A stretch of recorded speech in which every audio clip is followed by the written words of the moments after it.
Welcome to Red Sox Digest, the only show where pain, sarcasm, and a dash of hope collide nightly like a Trevor Story strikeout. We cover every loss, every meltdown, and yes, even the rare win, with brutally honest takes and zero front office fluff. Subscribe today at RedSoxDigest.com or risk being left out in the cold like a home game in April. And now, here's the crew at Red Sox Digest.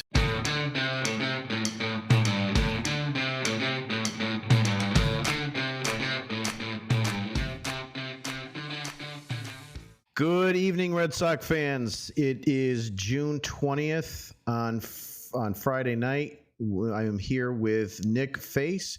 This is Red Sox Digest. We have a few things to talk about today. First of all, Nick, how are you doing today? Still digesting, no pun intended, on the name of this pod, all of the lovely soap opera stories of the week with the Boston Red Sox. But you know what? It is Friday, Jim. That's a good thing. It's been another week. And now we look forward to seeing Raffy Devers in a San Francisco Giant uniform in roughly an hour. First pitch. Yeah, I'm looking forward to it. Hopefully I can stay awake for this one. It's been a tough week for us too here. This is one of the latest ones, a 10:15 start of the season, I believe so. So far this month, yeah, this year, yeah, absolutely. That's the tough thing about the West Coast swing. It's always been tough for us here in New England to be able to stay up for some of these games. Yes, luckily, hopefully you don't have to go to work tomorrow. I don't, so maybe we can kind of. Oh, I get to go to a bridal shower tomorrow. I can't freaking wait. Yeah, those are wonderful. Want to start out with a little bit more on Raffy, if we can. Fans are back and forth on this. I scanned Twitter as much as I could today to try to get some, opinions on where people stand with him. And I don't know about you, but it seems like it's back and forth. A lot of people blaming Raffy, a lot of people blaming ownership. Where do you stand with the blame on this? And if there is someone to blame, where do you put your blame on this? I think when we talked first show when we were doing this, I said I was much more in the middle ground on both sides. It's the Devers side of not doing what your employee says, going over and playing a position in dire need. It wasn't anybody's fault that Tristan Casas got hurt. They needed to fill that void at first base, and Raffy refused. But it all begins with the communication, 100% from management, which is your owner, John Henry, down to Sam Kennedy, with Craig, what's it called, GBT? Is that our chat GBT guy? I'm going to call him that from now on. Craig Breslow. And then, of course, with Cora. Today, there were more, in my feeling, hit pieces coming out on Devers or on ownership and all that.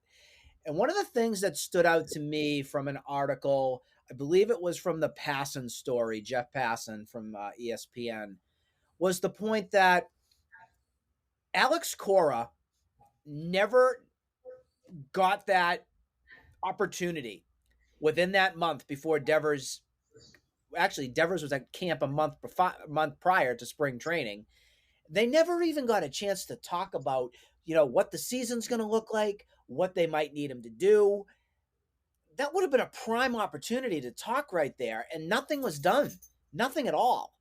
So that really irked me quite a bit when I read that piece on the passing side of things, saying if Raffy's in camp early getting himself there and Cora is already there, why was there no communication about what may have happened, what could happen, to get everybody on the same page? The biggest problem with the Red Sox, and I think you'll agree here, is just the whole mismanagement with the communication. They are a colossal disaster in terms of how they effectively lead this organization and tell people what's going on. We're either lied to as fans, we're played, where it just feels like there's no respect. No respect. And I think that's the side of things, or I can understand on Devers' part, where the communication was so lacking. I think I would probably feel the same way. If my employee said didn't tell me what was going on, and this all happened, it starts from the top. And this ownership group has been horrible for way too long. Yeah, I mean, look at it. I mean, you got an ownership group, involving obviously John Henry, Tom Warner, and Tom Warner is pretty much the only guy from ownership group outside of Sam Kennedy. I don't know if I really consider him ownership. He's probably got stake, but the bottom line here is that have you ever seen Mike Gorman? Mike No. Gordon. I don't even know what Gorman or Gordon. I don't think I've ever seen the guy, and he's an owner. The point I'm trying to make is that if you're going to set an example, I don't know how you can be such an owner that is just completely vacant on your entire organization that you own. I understand that there are people that an owner will hire to run this. I mean, you've heard John Henry say Larry Lucchino runs the Red Sox. I get all that. But there has to be some level. And I don't know what happened with that Kansas City trip with John Henry. I mean, obviously Breslow had to sit at the kids' table. He wasn't allowed in on that. I just feel like if there's a way that the Red Sox can screw something up, they'll do that very well. I mean, I looked at this season, and I had this conversation with you. I've had a conversation with other people on Twitter. I said, what do the 2025 Red Sox do well? You have an offensive side, a defensive side. The only thing I could think of that they come up with doing well is screwing up. Losing in one-run games, 100%. They're the champions of that, no doubt. Not communicating effectively, making stupid plays in the field. Could even say they're the worst mentally prepared baseball team in the league. Yeah. I mean, I don't understand how you can have so many players coming up from the minors that look like they don't know how to play defense. This has been they miss out 100% on these fundamentals. This team has been a regular train wreck for the last few seasons defensively. I mean, I look like sometimes in the past, in 22, 23, and some of 24, it looked like you were watching the Bad News Bears throwing the ball around, and even some in April of this season. And it just irks me that most of these guys, at least in the United States, have probably been playing baseball since T-ball and Little League. I don't understand how you can be on a major league ball club and not be able to know who your cutoff men are, how many outs there are on both sides of the ball. Yep. Where you should throw. Stop winging the ball to try to get a guy at third that you have no chance getting. Stop winging the ball to try to get a runner at home and allowing the guy at first to move to second base. Mm-hmm. These are just fundamental things that if they're not being taught in the minor leagues, then I think you need to revamp the minor league system in some way, because I don't understand. It needs a revamp. I completely agree with you on that. I actually was thinking a little bit back to when was the last really good season that the Red Sox had defensively or were mentally all prepared and focused in games. And I was thinking about past coaches and coaching staffs of what they've put together. Do you remember Brian Butterfield by chance? Third base coach.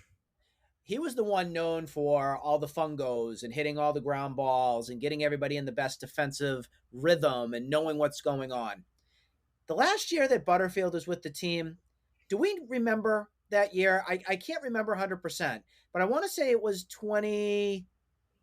could have been 2019 or 2021. And I feel like it's gotten worse since 2022. I'm going to harp on 2022 here for a moment, because isn't that the year that Jarren Duran had that terrible play in center field where he just kind of stood there and was like, oh, I don't know what to do. Mm-hmm. I don't know what to do. He just stood there and probably wanted to go into his turtle shell. And I personally never thought we'd see the light of day of him ever again. I thought at that moment, there is no way this guy is going to do anything for this team ever. I called for him to be cut right then and there. And we ended up seeing, I think it was 2023, where he was starting to be the starter and got the reps and everything. And then last year, we had that all-star performance from him. It was surprising to me. And I look back on that coaching side of things. Another name I'm going to bring up, Carlos Fabulous. He's no longer here either. He used to be our third base coach. Was he the best third base coach? No. But I do think that he had a lot of care and a lot of tenacity when it came to the right way of fielding balls and getting in the right position and doing those little things right. I can't even tell you the coaching outside of Cora and Ramon Vasquez and probably Veritek that's on this staff.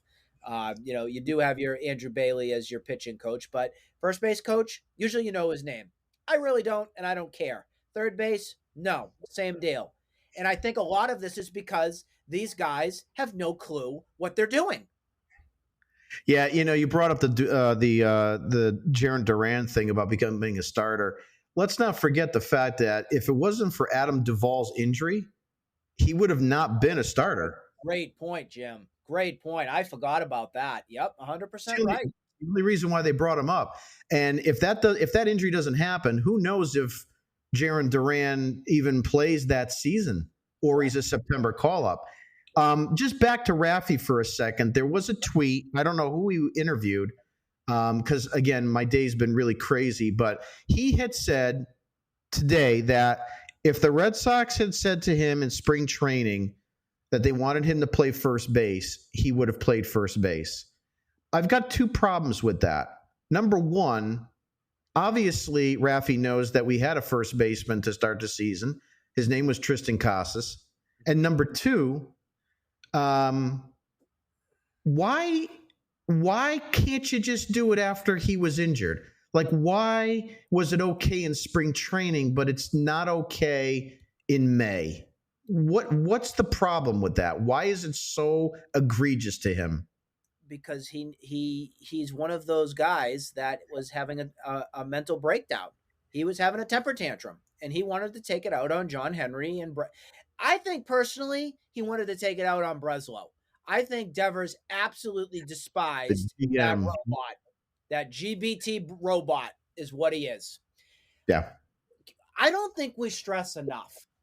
There are some that are in the media and everything that talk about this, but Craig Breslow is like your 26th choice of general manager. You had 4 or 5 different options turn this job down because it's become such a laughing stock across the league. It is a joke because it's been nothing but a cesspool that's been created since Dombrowski's been gone. They've had the rest of the league is looking at the Red Sox and saying, Dave Dombrowski is one of the most respected baseball guys that runs organizations tremendously and knows what he's doing. And you went out and you got rid of him after winning a World Series. Who the hell is going to want to come to this organization again? That's what the Red Sox created. Now, I'm not saying that everything that Dombrowski did was tremendous. I mean, of course, the Chris Sale move, even you could question the Nathan Eovaldi thing. But I wasn't one of those guys screaming for his firing. I sure wasn't. I don't know about you. Well, I mean, anybody that's going to have to interview for this job after the fact has to go through 5 rounds of a robot. Yep. You like that one today? Let's not talk to any human interaction. Let's just go ahead and have a bot interview for you for at least 5 rounds before we decide where to go from there. Yep. I mean, look, I mean, that is every day. I think I've heard everything I could possibly have with the Red Sox, and happily I stand corrected. And that's why I started today's show off by saying, what do the Red Sox do well? Screwing things up is really all they know how to do. Robotic. Yeah, being robotic, having those analytical nerds run your team. That's what you got. Your launch angle nerds, your statisticians that say, "Oh, we're only going to throw this starting pitcher 5 innings. Let's throw Bernardino 20 times a month and blow his arm off." Those are the guys calling the shots. Yeah, a couple weeks ago, I looked at some stats. Bernardino was in almost 50% of their games, which is absolutely ridiculous. I felt like it was the Mike Timlin story all over again, where they blew out his arm. Everyday Eddie. Remember Eddie Guardado from the Twins? Sure. Yeah, Everyday Eddie. That's what I looked at Bernardino. I go, here comes Eddie. Here he comes. Yep. And then people have the audacity to bitch and moan if he screws up and gives up a couple walks and a couple hits. I mean, if you're going to have him out there every night, he can't be perfect every single night. Back to Breslow a little bit. What are your thoughts on the fact? I mean, there's a little bit of chatter here and there. Do you think Breslow's on the hot seat, or do you think he's safe? That's actually a tough question to ask, because I actually look at it and say, if you get rid of Breslow, then what? Then what? The only theory that I have on this to say that he is on the hot seat is that we're hearing a lot of chatter amongst the media of people turning on him, thinking he's a joke, calling him spineless, all that kind of jazz, and these stories about the interviews. Here's my theory, and I think you'll like this theory. Maybe you will, maybe you won't. I think we're going to get to a point where we're going to be seeing a change happen, and the change is actually going to be coming internally. Here's where I'm going to. We've heard rumblings in the past with Cora on what exactly his future is going to be here. Is he going to continue to manage, or is he going to be managing elsewhere? Well, he has a big deal that's here. Got a big 3-year deal. I think he's the highest paid manager in baseball now. Is that correct, or is that still Craig Counsell with the Cubs? It could be Counsell. I'd have to look up the numbers, but I think Counsell might be a little bit more. The theory that I have here is that eventually you will be seeing Cora go upstairs and becoming the president of baseball ops, which is going to open up a spot for your next guy. Love Red Sox Digest? And stop freeloading and subscribe already. Free subscribers get recaps, rants, and the occasional emotional breakdown, just like Craig Breslow with the trade deadline. Upgrade to a paid subscription and unlock the full archive. Subscriber-only game breakdowns, behind-the-scenes audio rants, exclusive mailbag Q&As, plus live chat and post-game streams where we scream into the void together. And if you're a true sicko, become a founding member and we'll put you on the podcast. That's right, a guest appearance on Red Sox Digest. Hit subscribe. It's cheaper than Fenway beer and way more satisfying. This is one of those guys that actually was saying, it might be time to see Jason Varitek be the manager. But I got to tell you, I'm changing my tune very much on this, because this team needs an entire overhaul, in my opinion, and a different philosophy and approach. So I'm looking for somebody from an outsider's perspective, truthfully. I'm looking for somebody who's a little hard-nosed. It's going to actually be somebody that gets the best out of their players, and fundamentals are important, and playing the game, with a good mental side of things and being in the moment. That's the type of guy you want. Is that Chad Tracy down in Worcester? I don't know. I haven't seen enough of that. But my going theory here was, yes, I would say Breslow is on the hot seat if something does not go right. And you might see Alex Cora, because he's so beloved by John Henry and ownership, go upstairs. I mean, if that's the case, why didn't it happen before the Breslow signing? I think because Cora still wanted to manage. I think they probably asked him that question. And the question was being, are you still in this? Do you still want to be here? Do you want to be our guy? I think that question was asked. And I'm 90% certain that was a question that they asked before this extension happened. So I'm willing to believe here that Craig Breslow is on a very thin leash right now. Well, I mean, you have to look back at, from a high angle on his entire tenure as your, president of baseball ops, GM, whatever you want to call him. You went and you traded Chris Sale, who, arguably he, wore out his welcome here a lot with the injuries and, the Chris Frail comments and so forth. But you traded him to Atlanta for a guy that can't play baseball. Yeah, he can. And you paid for him to play for the Atlanta Braves. You paid him $18 million to play for the Atlanta Braves. You got the Raffy Devers trade now. We need to see where that one goes. But it'll be interesting to see if this is a flop as well. I think you're getting into Heim Bloom territory here. I mean, look, as far as getting Crochet, I don't know how much of that work was on Breslow alone. It's not. I don't think there's a lot there. Even a robot could have made that deal. Right. So, we start looking and comparing what Bloom did and what he did. And I got to tell you, I mean, obviously, I was no Bloom fan. I couldn't stand the guy in terms of his ability to run the organization as the chief executive. Would I have loved him to be on this staff as maybe a guy involved in, drafting? Absolutely. I think, especially if these kids make it, I mean, there's something to be said with Bloom on that standpoint. But I got to tell you, I was initially happy when Breslow was signed to be the GM because I said, here's a guy who grew up a Red Sox fan. He played for the team. Yes, he's nerdy. I can live with a little bit of nerdy, but athlete at the same time combination. And I got to tell you, I'd rather have Bloom back, or I'd rather have a vacuum cleaner run this organization. That's what it feels like, is that he's sucking all the life out of the team. So that analogy is pretty spot on there, I must say. Yeah. When you look at both guys, there is Breslow, who did go and get Carlos Narvaez. Let's make sure we give him credit for that. That needs to be stated. He was a dime a dozen. That has been his shining light right there for this team. I don't know if I give him much credit on Bregman, because I think that was more ownership and Alex Cora driving that horse. Well, Nick, he didn't want Bregman. Yeah, no, he didn't. This was all ownership, and I think ownership said, well, if Cora wants him and Cora's going to get the extension, he's going to be here, we're going to give it a try. I really don't think I give much credit on Chaim Bloom, by the way, when it comes to Marcelo Meyer either. I mean, that was your choice in the draft. That was a list that you had. There's your 1, 2, 3, 4, 5.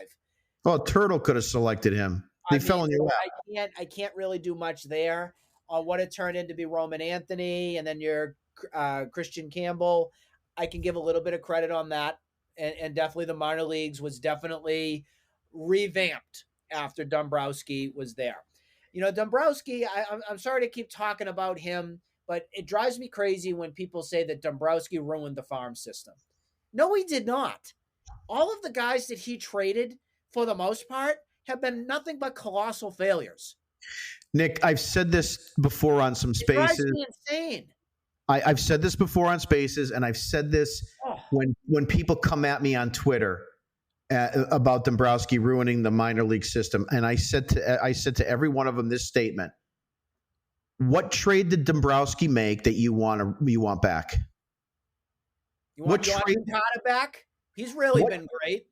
What trade did Dombrowski make? Yep. What trade did Dombrowski make that you want back? Because I don't want any of them. In fact, Manny Margot was the only guy that really actually had a halfway decent career, and he was nothing. Jim, I'm really, really hung up. I haven't moved forward with my life with this Anderson Espinosa trade with Craig Kimbrell. I really haven't. I'm really still heartbroken over it. Yeah. Now, it drives me insane. It really does. That was with Drew Pomerantz, right?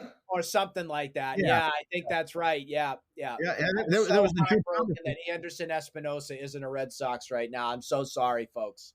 Well, see, the problem is with the Red Sox is anyone that comes up through the system that can throw 100 miles an hour and is of Spanish descent is the next Pedro. Of course they are. It's always – everybody will be like, oh, here's the next Pedro. Remember Ruby De La Rosa? Oh, of course I do. Yep. Okay, we traded for him with the couple other clowns that we had there. Again, the next Pedro. Everybody Alan Webster. Yep, that was the other guy that came. Yeah, right? Alan Wayback Webster. Yep. I mean, it's just unbelievable how every time you turn around, there's the next one. Brian Bayo is the next Pedro Martinez. That one infuriates me. Moving on a little bit. Because Pedro works with him. So that's where the comparison comes from. Exactly. Moving on a little bit. I don't know if you had much time. I was trying to follow this a little bit. There's a little bit of a social media clash between baseball expert ESPN's Jeff Passan and an account that I don't know what your take is on it. The account's name is MLB Scoops. I don't know if it's a parody account. I don't know if this individual has any pertinent real information. I'm not quite sure I've seen anything that's actually come to fruition with him or her. But the bottom line is there was a pretty spicy feud today. What's your take on that? Delete your account. Yeah. Delete your account. I have to say, one of the things that drives me crazy with X Twitter, you see Jim and I here. We're real. We're real people. We have our real picture up there about ourselves. We have real takes. There's nothing fake or phony about us. We shoot from the hip. We tell you how it is. You can agree with us. You can disagree with us. But we're going to give our takes on how we feel about stuff. The ones that hide behind other made-up images or portrayals of other parody accounts of stuff, I can't take it seriously. I just can't. I can't. No. Put your real face on something, because that right there is the biggest flag for me on what side of things I want to take. Because when you have a Passan here and he's telling it like his story and using his credible sources and stuff, I'm probably going to side with that, because I'm at least knowing it's a real person that is in the know, that has a degree, that is a professional, that knows what they're talking about. When I see this other little animated MLB Scoops thing, and I'm not trying to knock MLB Scoops. You could be a nice person and all, but stop being fake. You're that's the biggest flag to me when you let's say like comparing apples and oranges right now. Yeah, I mean, look, there are some accounts that are business oriented. I mean, I've got a business Twitter account that we publish and stuff like that. But the bottom line here is that, you know, once you have one lack of credibility, it's going to go viral, and then you're just not going to have any trust from anybody at all. And it's bad because I actually got caught with that once. There was one, I forgot who it was now, that had a tweet. And I sent it maybe to you or somebody, and someone said, Jim, that's a parody account. And it caught me. So sometimes you got to really like glance at that 2 or 3 times when they try to make accounts look like real ones. But I agree with you. I try to generally stay away from even interacting with some of these nonsense accounts. And some of them are just a little bit crazy. But, you know, if you want to come and talk to me realistically and have a good take, or the other thing about it too is some of these accounts, they can't handle any criticism. When I'm right about something, they just disappear. It's so funny. I remember when Tristan Casas hit the ball off the green monster in that game. Oh, that walk-off game? That walk-off game, and everybody came at me and says, how do you like Tristan now? I'm like, do you realize we went into extra innings because of his error? Yeah. So it's kind of like, I think you and I were in that same thing, and I'm saying like the dude just did one thing for the month, one thing, and now everybody's on their high horse saying, "Up, he's back, and I think I said he's been gone forever, or something like that. Yeah. Other news: Zach Penrod, who was designated for assignment when we acquired Larry Moe and Curley. He was picked up by the Dodgers. Mm-hmm. Interesting move, considering the Dodgers have a plethora of pitching. Oh, you know what's going to happen here. He's going to turn into... Man, we're on the same path. We just are. Ryan Brazier 2.0. Here it comes. It's exactly where we're at. Yep. 100%. Exactly. But that money, just so you know, that actually is going to a new fund. I don't know if you heard this story or not, but you're going to hear it here first. That money that the Red Sox are getting from the Dodgers is actually going to fund John Henry's second yacht. Oh, sure. Yep, they're going to park it right in Liverpool, and anybody that wants to go out to it, be my guest. But I will tell you, it will go down like the Titanic. I heard somebody gave me a scoop today. I don't know if it's true or not, but we have to look it up, obviously. But newly acquired Kyle Harrison, right? They said that if he is not activated on the major league roster before July 4th, the Red Sox will keep an extra year of control on him. Oh, so we know the story on that. I did see that. So we know the story is going to be don't major leagues until then. 100%. Yep. If you're holding your breath to see him before July 4th, don't, because number one, Walker Bueller starts. Don't worry, fasten your seatbelt. So you're not gonna see him anytime soon. Probably going to be a few more weeks before that even happens. So I know we talked a little bit about tonight's game and the games over the weekend. Anything else that you want to cover for tonight, or otherwise the big thing I wanted to ask you is just your take on what you think is going to happen here tonight when the Red Sox face Devers for the first time, because I did see some interesting takes. One of them from Papelbon. Did you see that tweet that he was going about? Will Dobbins hit Raffy Devers that first at bat? You know what? I'm not a big fan of anybody hitting anybody. I don't want to see anybody get injured. You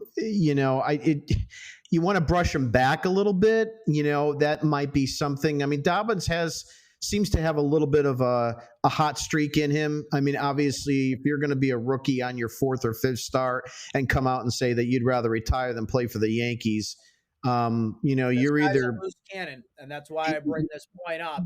Exactly. So he's either a loose cannon or he wants to endure himself to Red Sox fans. It's one or the other.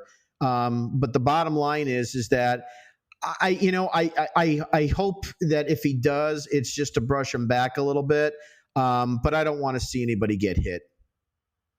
Yeah, I'm in the same predicament as you with it. I was more fascinated at the point that we have ex-Major League Baseball players. Papelbon, we know Papelbon. I mean, he's crazy. Papel fight anybody. He's crazy. Yeah, he'll fight anybody. To see that come out, I was like, really? We're going to stoop to that level? We're going to do that? And then I thought about it a little bit more, and I said, oh, Hunter Dobbins is pitching tonight. So I don't want to see it, but I don't want fans to be out there being surprised if something does happen. Yeah, exactly. Well, that's going to wrap it up for tonight's show.